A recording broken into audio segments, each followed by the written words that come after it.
ഹോസ്പിറ്റലിൽ പോകുന്ന സമയത്ത് ബില്ലൊക്കെ നോക്കുമ്പോൾ എന്താ പറയുക, കണ്ണു നിറയും. അത്രയും വലിയൊരു എമൗണ്ട് ഒന്നും ഒരിക്കലും നമ്മളെ കൊണ്ട് ഉണ്ടാക്കാൻ സാധിക്കാത്ത ഒരു ബില്ലാണ്.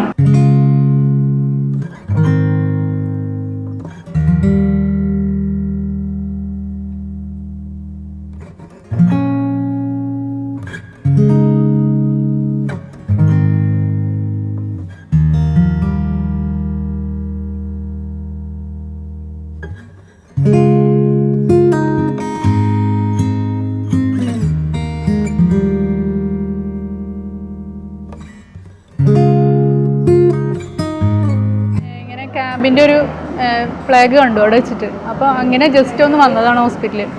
അപ്പോൾ വന്നപ്പോൾ ഭാഗ്യം കൊണ്ട് നമുക്ക് എന്താ പറയുക, 10 പൈസ ചിലവില്ലാതെ ഇസ്മായിൽ സാറിൻ്റെയും ദിലീപ് സാറിൻ്റെയും ഒരു സാന്നിധ്യത്തിൽ നമുക്ക് നല്ല സക്സസ് ആയിട്ടുള്ള ഒരു സർജറിയാണ് കിട്ടിയത്.